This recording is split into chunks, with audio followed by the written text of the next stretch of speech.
ये पंजाब है, मैं हरियाणा में रहा हूँ पिछले 15 साल, उससे पहले चंडीगढ़ में यानी कि पंजाब का पार्ट 7 साल रहा हूँ।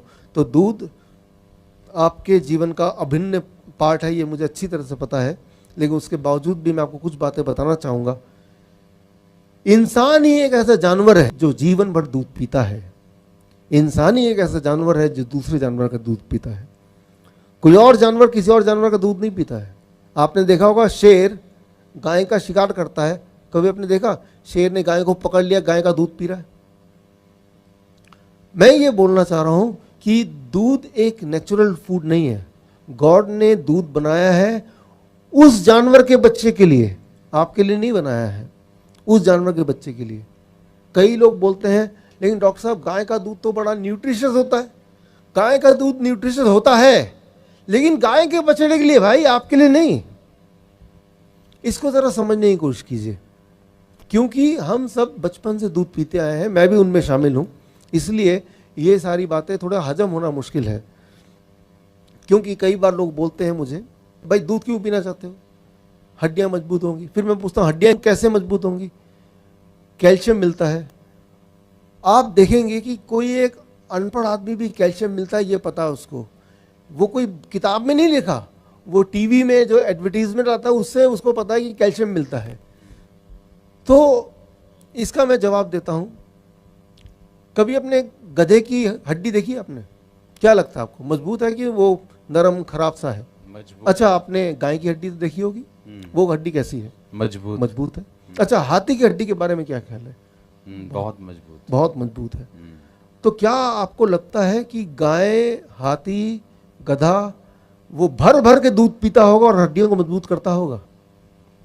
उनके हड्डियों में कैल्शियम कहां से आया? पत्तों से आया। आपके बॉडी में कैल्शियम कहां से आएगा? भाई वेजिटेबल से आएगा, पत्तों से आएगा।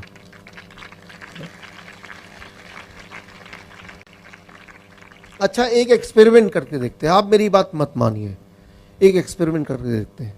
आप इतना समय आपने मुझे दिया, तो मैं एक आपसे ये मांग रहा हूं कि आप अगले 15 दिन के लिए, जो लोग 15 साल की उम्र के हैं वो 15 साल से दूध पी रहे हैं, 15 दिन के लिए सिर्फ दूध का सारा प्रोडक्ट छोड़ दीजिए। 15 दिन के लिए, सिर्फ 15 दिन के लिए। 15वें दिन आप अपने आप से पूछिए मेरी एनर्जी कितनी है, मेरा बॉडी में फुर्ती कितनी है, मेरी नींद कैसे आ रही है, मेरा हेल्थ कैसा है, मेरा ब्लड प्रेशर कैसा है, मेरा ब्लड शुगर कैसा है।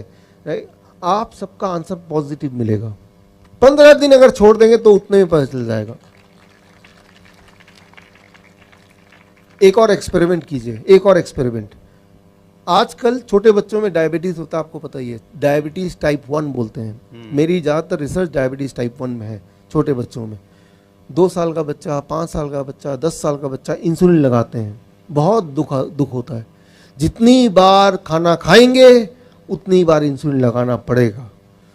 हम खाना खाते हैं और बॉडी हमारे लिए काम करती है, लेकिन उनके केस में ऐसा नहीं है। जबकि असली बात यह है कि ये आप मेरी तरफ से उन पेरेंट्स तक पहुंचाइए कि इंसुलिन वाले जो बच्चे हैं छोटे, उनकी इंसुलिन छूट सकती है। क्या करना होगा, ये मेरा ये मैसेज उन तक पहुंचाइए। अगर उन लोगों ने बच्चों का दूध और दूध से बने वस्तु को बंद कर दिया तो पहले दिन से ही उनकी इंसुलिन की ज़रूरत 50% घट जाएगी, 50%। Thank you. मतलब ये कि अगर वो 30 यूनिट इंसुलिन देते हैं तब जाके ब्लड शुगर कंट्रोल में आता है, तो 30 की जगह 15 यूनिट ही देना पड़ेगा, और 15 यूनिट देने की ज़रूरत नहीं है। और अगर कहीं गलती से 15 यूनिट और दे दिया, उतना ही दे दिया, तो वो लो शुगर हो जाएगा, जो कि बहुत ही खतरनाक हो सकता है, किसी की मौत हो सकती है। इसीलिए उन पेरेंट्स को बोलना पड़ेगा कि देखिए भाई, बच्चे का दूध छुड़ाइए, लेकिन ध्यान रखिए आपको इंसुलिन भी आधी करनी पड़ सकती है, शुगर चेक करके ही इंसुलिन दीजिए, ऐसे मत दीजिए। तो इस बात से आप अनुमान लगा सकते हैं कितना ज़्यादा प्रभावशाली है दूध का छोड़ना। एक दिन में असर आता है, एक दिन में। मैं 1 महीना नहीं बोल रहा, 1 साल नहीं बोल रहा, एक दिन, 1 डे ओनली।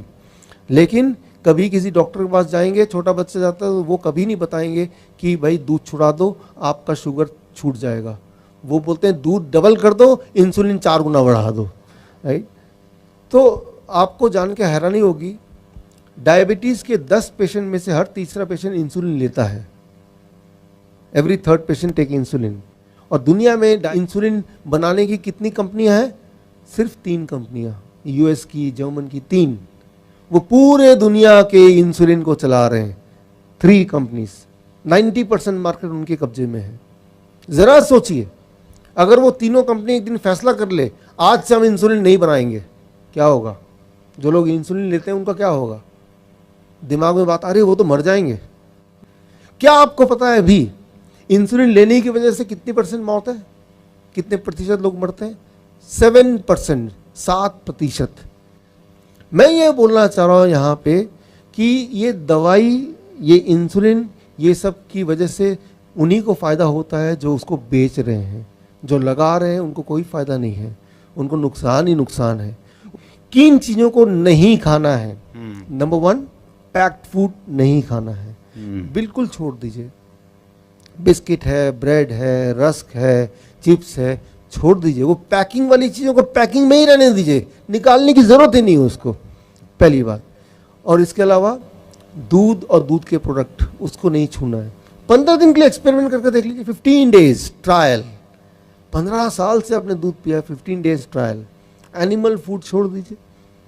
न्यूट्रिशनल सप्लीमेंट्स, बहुत सारे न्यूट्रिशन के सप्लीमेंट लेते हैं आप, वो एमवे के प्रोडक्ट हैं, ओरिफ्लेम के प्रोडक्ट हैं, और कौन कौन से प्रोडक्ट हैं, हॉर्लिक्स है, ये सब चीज़ें हैं।